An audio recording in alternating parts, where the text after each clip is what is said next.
Hi, I'm Tina Morse, and I'm here again with Andrea Brook, founder of YogaGirl.com. Hi, Andrea. Hi, Tina. Good to be back. So glad to have you. Last week we discussed first chakra issues that began when we were still in the womb and as infants, and whether the newborn's basic needs were regularly met by the parents or primary caregivers in a way that provided some sense of security and ability to trust the people and the environment around them. Today we're going to look at Chakra 2 and Eastern and Western perspectives on black and white levels. We're going to explore relationships, creativity, sexuality, and choices. So some of our listeners have never heard of the chakra system. What is your definition of Chakra 2 in particular and its purpose? The name for Chakra 2 is Svadhistana. Svadhistana means to drink in the sweet water of life. The purpose of the second chakra is to help us move from self into other. So in the first chakra, we were learning about being worthy, being able to recognize our own sense of self as having purpose in this world, as having a right to be here. As we move into the second chakra, we're moving out of this relationship with stability and security and really going into an experience of sensation. The sensations feed the second chakra and give us the awareness to identify the choices that we want to make. So we have an experience through our sensations, and that sensation, which is very simplistic, looking at it as feeling good or feeling bad, pleasure and pain, or feeling like it was right or wrong, good or bad, right, wrong, black, white, very dualistic. We've moved into the second chakra, so we're experiencing a sense of dualism, of opposites, and making choices from those opposites. Great. That's a great explanation. And it's so interesting to me how these first couple of chakras relate to Erik Erikson's stages of development. The first one is the ability to have a sense of hope and a sense of trust in the world, and then the second one, the ability to gain autonomy and a sense of will to be out in the world and put ourselves out in the world. So what are some symptoms you've seen in people with second chakra issues? What does that look like in your practice, and how do these manifest on a day-to-day basis? I think your comment in regard to will and Erik Erikson's stages is really important. It's really gaining one's will is gaining the ability to make choices for yourself. I think in the first chakra, it's really about making choices that are that were given to us by our parents, by how we were raised, and then as adults, the choices we make for our families, and in order to feel stable and secure and to have our basic needs met. When we move into the second chakra, we're moving into finding a way to say, I choose other things. I want to enjoy my life. Yeah, I want to feel my life. I want to, really engage with it. And that desire to engage with it puts us into motion. And it takes us out into the world. We talked last time about when the first chakra is energized, and I think it's important to again look at that as it educates us a lot about how the second chakra develops and thus why we are a certain way even today, and thus have a better understanding, awareness, and consciousness of why we're doing different things, why we're making certain choices. And so the second chakra is first energized at a really important time in our lives, and this is when our visual acuity, so what we see, expands. When we're still in the first chakra, we're really only able to see about 12 inches out in front of us, about a foot out in front of us. And then all of a sudden, that visual acuity expands, and we begin to be able to see the whole room. And this is also represents that moving from self into other. You know, what's 12 inches in front of me is all about me. Suddenly, when I can see beyond that, I see all the other things out there in the world. And what happens to the infant is they want to experience it. Mm-hmm. They want to go out there and touch it and taste it. They want to put it in their mouth, right? Isn't that what we all do as children? We go out there, we grab it, and we stick it in our mouth. And there's that sweet water of life. We want to taste it. And when we go and we begin to move, so our motion, the motion of our body, or the movements of our body, creates the opportunity for sensation. And then that sensation tells us, I like that, or I don't like that. And I'm deciding, do I like that or do I not like that? Meanwhile, our parents are saying, yes, that's good, no, that's bad. And so we're having this relationship with what is it that I feel and experience through my sensations, and what am I being told is okay. And in some cases, they match, and in other cases, they don't. And who are we then in the world in relationship to everything around us? That's right. So how do you see it manifesting in relationships, these second chakra issues, when people come in and you're working with them? What shows up? Well, last time we also talked about deficiency and excessive chakras. So deficient and excessive chakras. And so generally, when someone has an issue in regard to the second chakra, they either have a deficient or excessive chakra. In the form of deficiency, then the individual is not engaging with life. They're probably existing in their head. They're not existing in their bodies and having sensations. They're not engaging in relationships. They're not going out into the world, and they're not making choices. They're just sticking to where they are. Their comfort level, they're isolating in some cases. Yes, I think isolating is a great word.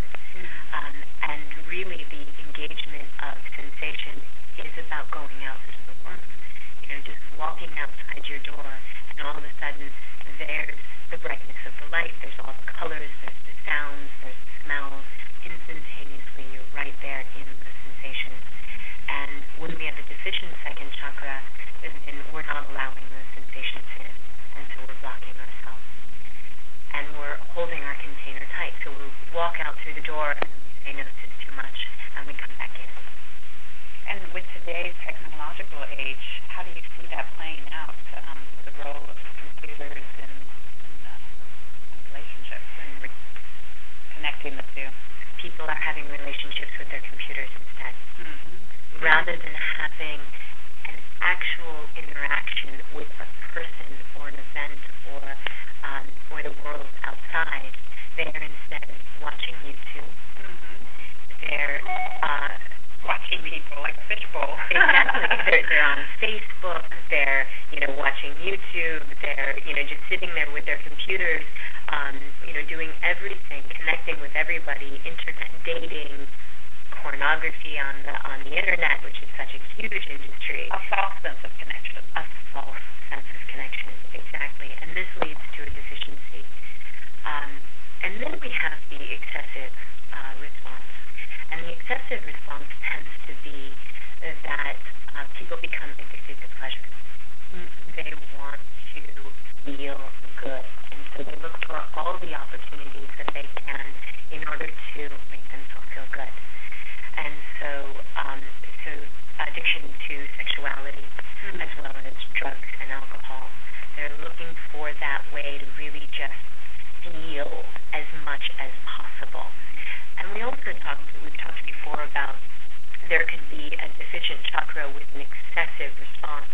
It may be that somebody has a deficient second chakra, and that then they're having these excessive behaviors. They're acting out these excessive behaviors in order to feel something. anything because they have that stagnant water of the second chakra. Let's talk for a minute about excessive and because for some people that have never heard this before, what do you mean by excessive and deficient? Well, deficient means that there's too little, and excessive means that there's too much. Too little of? Well, depending upon the chakra. Yeah, can you give an example of some things that you've seen, like a real example that people can learn from? Sure. I think that I again go back to the computer and our relationships with the computer.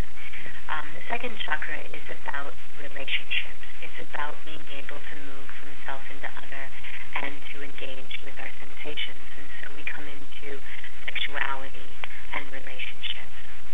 And when we make choices to interact not on a face-to-face, body-to-body level, and we do so on a virtual level over the computer, we're not actually bringing any energy into us. What we're having is maybe the illumination of the screen, but other than that, there's no taste. I don't know, maybe you lick your computer back. And it's probably not a good idea. There's also no smell and no sound, and well, maybe there's sound if we're listening to music through it, or if there isn't that. But there aren't those aspects of touch and smell and taste taking place. And so that means that very little energy is coming into us. We're not engaging all of your senses fully. Yes, exactly. So you're not engaging in life fully. You're not engaging in life fully. And really, if you think about Svadhistana and its name, to drink in the sweet water of life. In other words, to engage with life. You know, another aspect of the second chakra, and perhaps this will be helpful with this understanding of deficient and excessive, is emotions are also a big part of the second chakra. And emotion, if you just think about that word itself, emotion, E represents outward, and motion is motion. So emotion is motion outward. In other words, how do we engage with people, right? That's what emotions really are the opportunity to feel what happens when we engage with life. How does that make us feel? Does it give us a pleasurable experience, or is it painful? Is it hard? And so a deficient second chakra often manifests where people are afraid to have relationships. They're afraid to go out there into the world, so instead they have their relationship with their computer. Because they don't want to be hurt, right? And really, when it comes down to it, it's second chakra is not fully expressed yet. It's not like the heart, where we get into all of the shades of gray. We're just dealing with black and white, just dealing with pleasure and pain. And so what begins to happen is we say, oh my gosh, I don't want to get into a relationship because I'm going to get hurt. And so I'd rather not engage. I'd rather not feel anything. I'd rather stay away. And that's a very strong representation of the deficient second chakra. Thank you. We talked a little bit about how some things that show up on during this time too is in the form of fetishes. Can you speak to that a little bit? Sure. Again, going back to pleasure and pain and wanting to put things in your mouth. So as we began to engage with our sensations, we found that there were certain things we liked and certain things we didn't like. And then there was also our parents saying, don't do that. No. Wrong. Bad. Well, what happened when you were told that something was wrong and bad, and yet you really liked it? Then it became a guilty pleasure. It's something that you did when your parents weren't watching. As soon as they left the room, you went over, you crawled your way over and engaged with that which you weren't allowed to. And that really what is the like starting point of fetishes, you know, and I mean perhaps even as simple as you know, it's like, you know, there's the shoe fetish. Maybe you were really interested, and this is really common. Think about kids. I know a 1.5-year-old who loves to put on shoes, right? They always want to put on their parents' shoes and wear their parents' shoes around. Well, maybe, you know, your mom or your dad didn't particularly like that, so now you have this, you know, obsession with shoes. And whenever they leave the room, you go over and you play with their shoes. Well, here begins the process of fetishes, being able to engage with something that feels good to you, even though you were told you weren't supposed to. It also is, as a young child, things that the mother wore, and maybe the mother was tickling the child, and it was a good experience during that time that the second chakra was being energized. And maybe she was wearing leather, or maybe something feathery or soft, and things like that get ingrained. I had someone tell me once that he used to crawl around the ground, and his mom was playing cards with a group of women, and he remembers this experience. He saw, well, I guess maybe it was retold as well, but he remembers seeing the bright colors and ran over and put someone's toe in his mouth and has had a foot fetish ever since then. I love it. Is that great? That is fantastic. I mean, I thought that was such a great example of, wow, look at that. What is that? You know, you're crawling around, you see feet all around. And there it is. Bright red, shiny. You see something, and you put it in your mouth. That's right. That's the second chakra. I mean, have we really changed? You know? I mean, think about it. Have we really changed? So other addictive behaviors that you've seen, what are your beliefs in that regard? How their second chakra is involved in manifesting these addictions, and also how you work with people. Sure. Found that with addiction to alcohol and drugs, these can represent a deficient chakra with an excessive response or an excessive second chakra.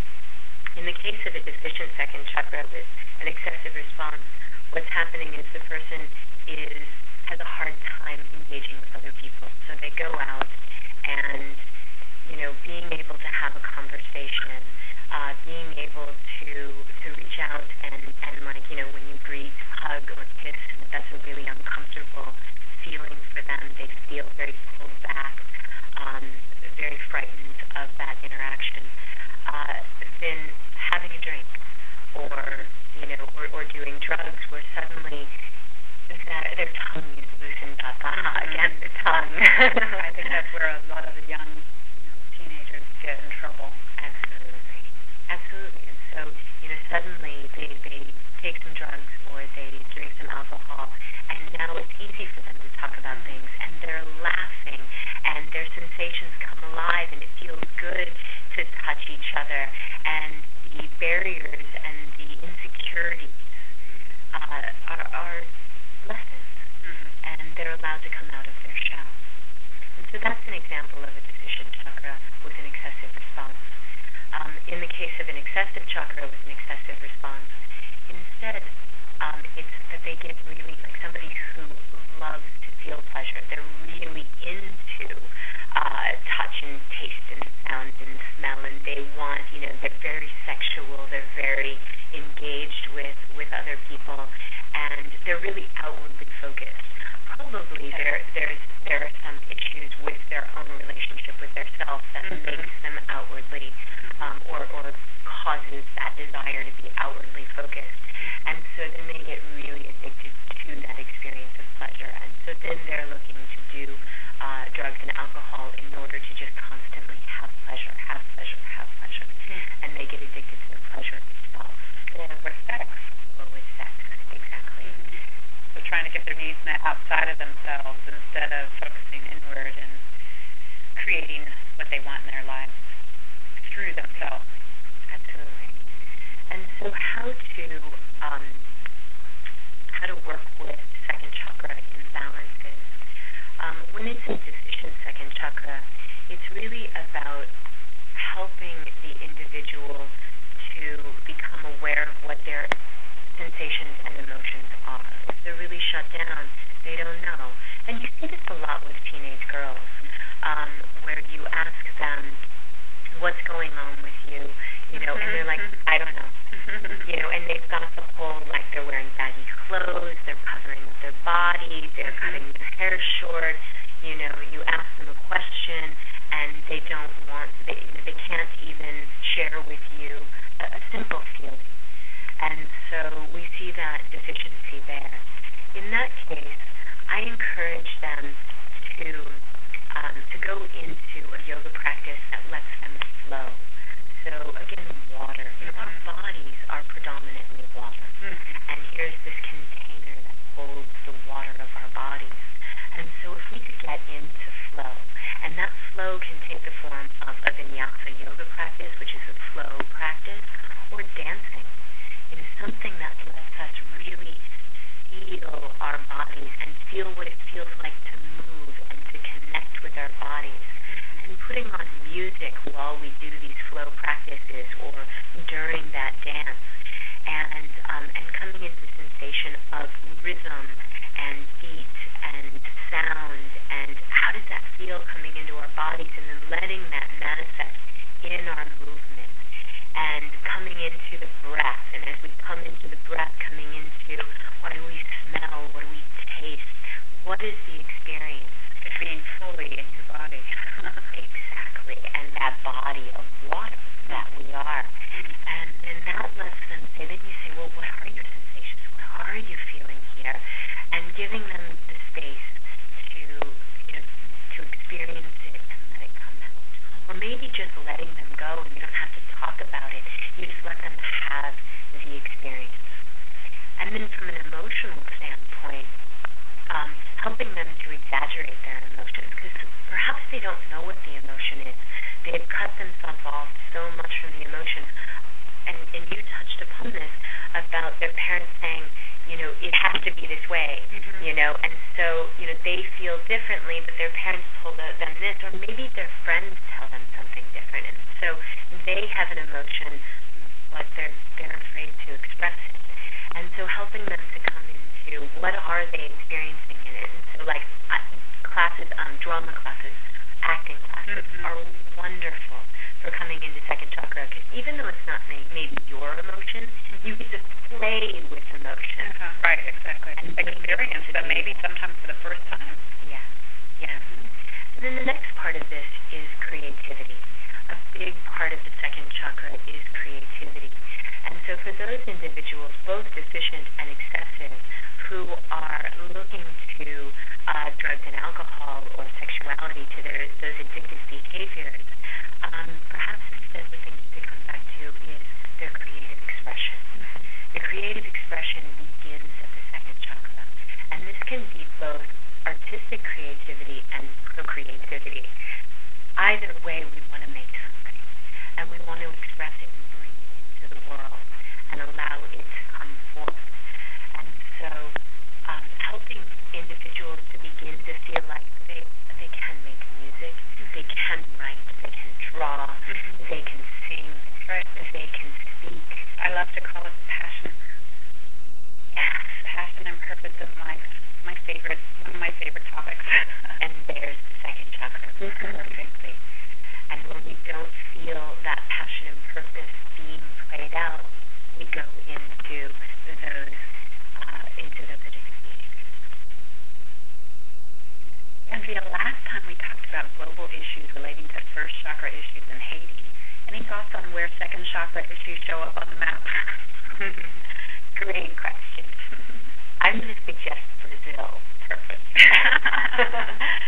I mean, it's amazing. I've been to Brazil one time. Yes, and it was incredible. My gosh, the bombardment of the sensations and the sexual energy and the interaction of the people and the bright colors and the music and the flavors and the smells and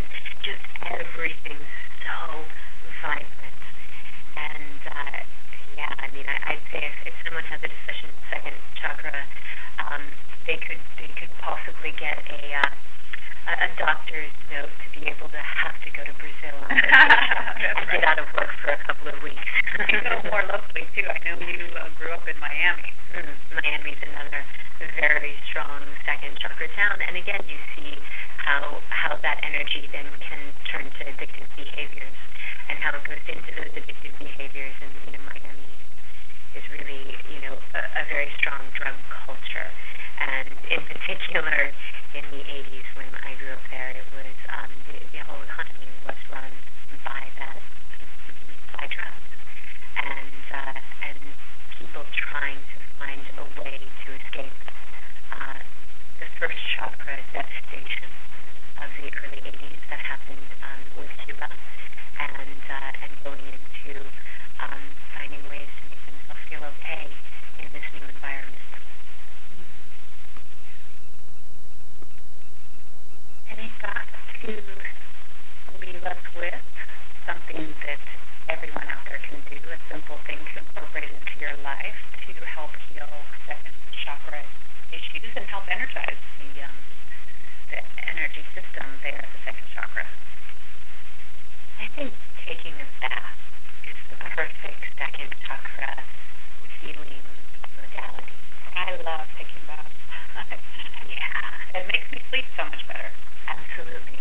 Suddenly you have had a full second chakra experience. You've immersed yourself in water, the elements of that second chakra.